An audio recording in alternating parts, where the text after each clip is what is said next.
So this is Swapnil here, and I did the Masters in Microbiology from Oxford College of Science with high grades.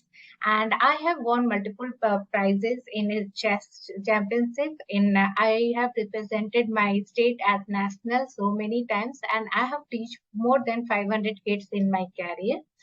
So today I'm going to teach you about the chess. So ma'am, I'm pretending you as a student.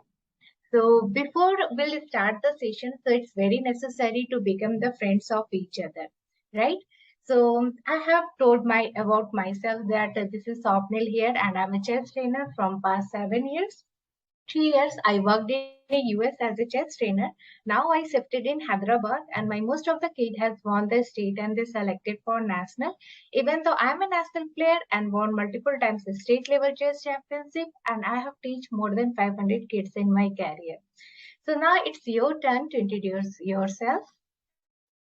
So maybe the student is going to introduce themselves because it's very necessary so that the student and the teacher should get connect with each other while introducing with each other. So now I would like to move forward. I would like to play small cues with you where I'm going to ask you few basics question and you have to reply me the answer for it. So while saying that, when you are giving the answer, I will recognize that how much you know about the chess and from where I should start my session. So here we go. I'm going to ask you the first question, which belongs to the history. So my first question to you: from which country the chess game originated? So you have multiple answers, right? So once I will get the answer correct, then I will say it right. If you don't know, then I will give the correct answer that the early form of the chess game originated from India. So now next I'm moving forward. I have the second question for you that the first ever chess tournament where it held, in which country it is held. So you have multiple options like Germany, England, London, India. So if the kids told the correct answer, then we'll encourage while giving the clap or star or giving heart like this. And if he didn't, then we'll give the answer and we'll tell the first ever chess tournament held in London in 1851. So here we have just got some GK answers. Now moving forward, now we have to go through the chess. Okay, so right now, you know fact, right? 318 billion people are playing the chess game, right? If we combine together, then we can form a largest community in the whole world too, right? So now let's talk about why everyone looking for the chess. Why 318 billion people are playing the chess game? There must be some reason behind it. There must be some advantage of it playing the chess game. So if you know the answer, please tell me that why everyone wants to learn the chess. So if he replied, then it's okay. And if he doesn't, then I will give the answer for it. So here, the first thing that chess improves the IQ level. It helps doing the exercise of the brain. What it does, if it helps in improving our thinking ability, concentration level, analytical, critical, creativity thinking also. Even it helps in logical thinking also. So it overall it's sharpening our memory power. That's why everyone wants to learn the chess game. So at your age, each and every day brain neurons used to develop. If you do the exercise of your brain, what does it happen? It will help in sharpening your mind, right? And this is what chess is doing, and chess is a very good exercise of the brain here. So now let's talk about what is chess. So this is our main topic, right? So let's go through it. So what is chess? So Kids is going to give the answer. If he nods, then I will give. Chess is a two-player strategy game which can be played on the chessboard. And here we can say it is a mind war game too, because here we uses our tactics strategy to beat the opponent, right? And it is a battlefield between the two kingdoms if we see from the history side. So yes, it's a two-player strategy game. But my question is why two? Because in Carom we have 4 players, in Ludo we have 4 players.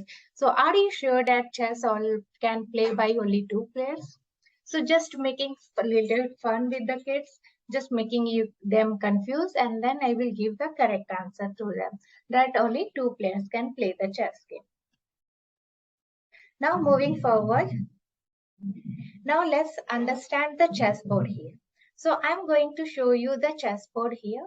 So this is the chessboard. So now let's talk about the chessboard first. So first my question is how many pieces you can find it on the chessboard here. So total pieces, first of all, you want to calculate how many total pieces you have. So I will wait for 1 minute. If he gives the correct answer, it's okay. If he don't, then I will tell them that 16 white pieces we have and 16 black pieces we have. So if we combine 16 plus 16, then we'll get 32 answer, right? So totally we have 32 pieces on the chessboard. Now moving forward, then I will show him the empty chessboard here. I just talking about the basic things so that they can fully understand the chessboard. If anyone will ask it basic things, then the kids will aware of it. So that's why I'm going through the basics knowledge. So now I'm going to ask him how many total squares are there on the chessboard. If they are giving the correct answer, then it's okay. If it's not, then I will tell that there are 64 boxes are there on the chessboard. Why is it so?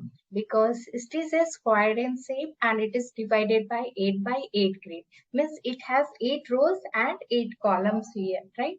8 columns and 8 rows. So 8 into 8, if we multiply, then we'll get our answer 64. As we already know that square formula is square, right? So 8 square means 8 into 8 will get our 64 answer. Now here, moving forward for the next question, I have to ask you that how many different color squares do you find on the chessboard? So mostly the kid will answer black and white, right? But here I will tell them that it is not a majority that it should be a white and black, because now in new generation for each and everything we have a new version. For why not for the chessboard also? So here I will tell them that chessboard having two colors. It is not necessary it's a white and black, but the concept one should be always darker, another should be always lighter in square. So we have to say it lighter and darker squares, not always white and black. It's not mandatory now. And now next question for us, for them, that how many darker squares we have on the chessboard. So they need to calculate how many darker squares we have on the chessboard. Next, moving forward, then I will ask them how many lighter squares they have on the chessboard. So they have to give the they have to calculate the lighter squares and they have to give the answers for it. Okay, so here we just talk about how many total boxes are there on the chessboard, how many different color square boxes are there, and how many lighter and how many darker squares we have. Then we have talked about how many different pieces we have. Like we have two players and 16 white pieces and 16 black pieces and total 32 pieces. So these are the chessboard basics things. Now we have to learn one by one each and pieces name. So here I will put one piece on the board and you have to tell me the name of the piece and how it will move. So I will place this king over here. If the student is comfortable to give the answer, it is okay. If we don't, then I will give the answer.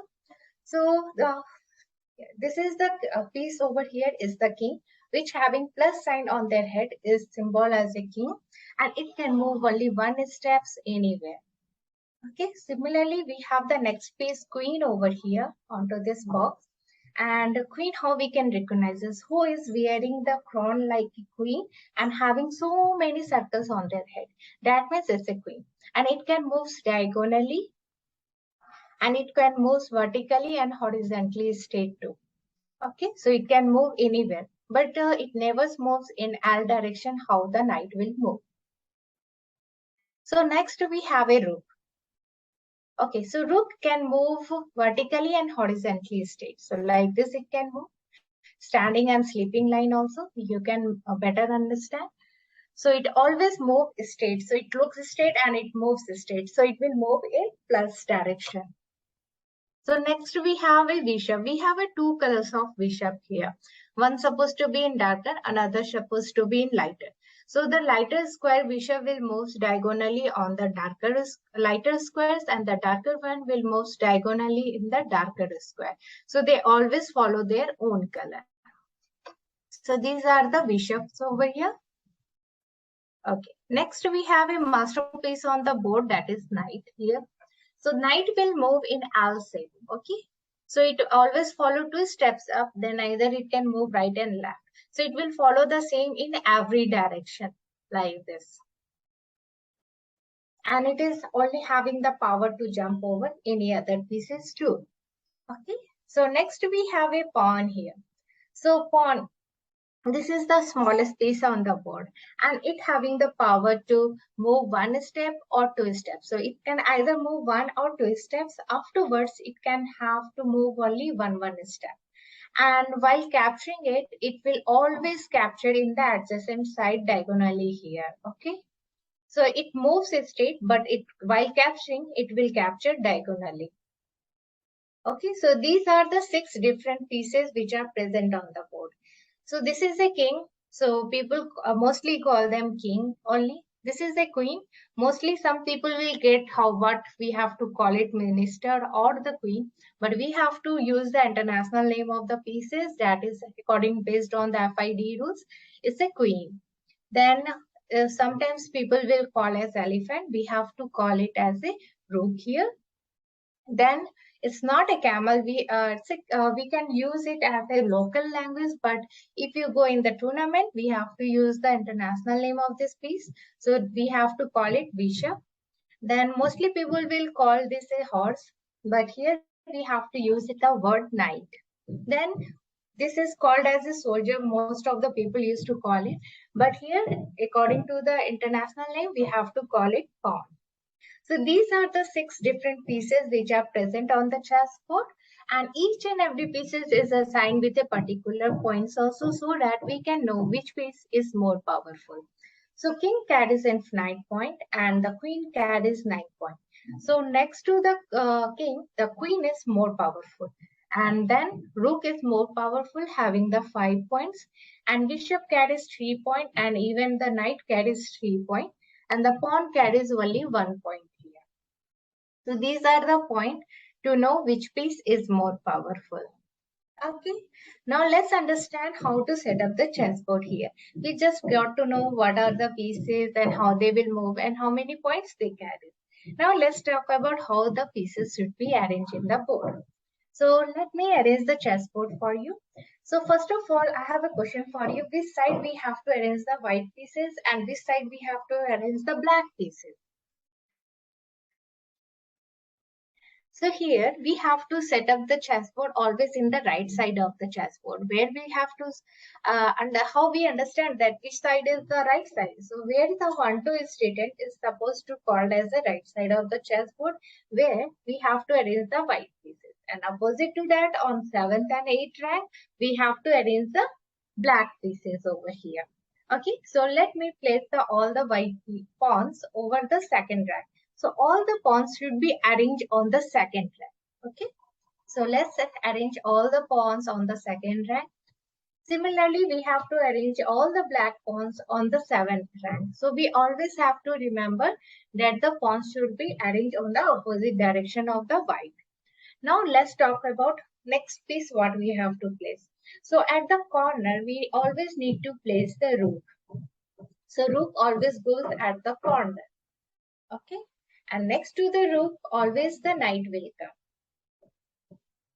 So similarly, we have to arrange for the white also. And next to it, the bishop will come. So we'll place the bishop. Okay. Now the question is, which side we have to arrange the black king and queen, and which side we have to arrange the white king and queen.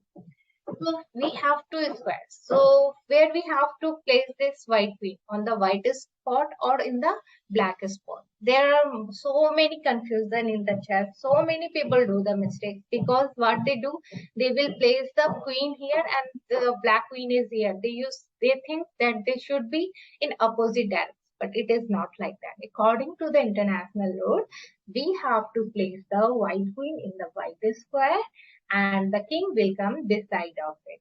Similarly, we have to arrange the black king on the white spot, and the black queen always come in the darker spot.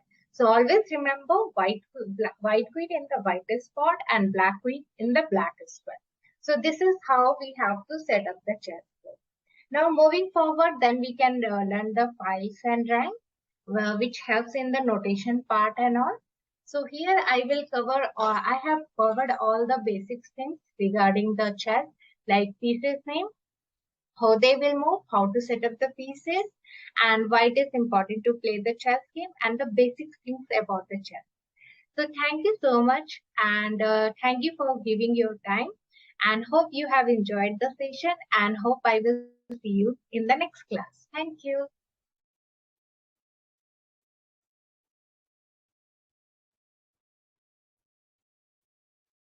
Ma'am, you there?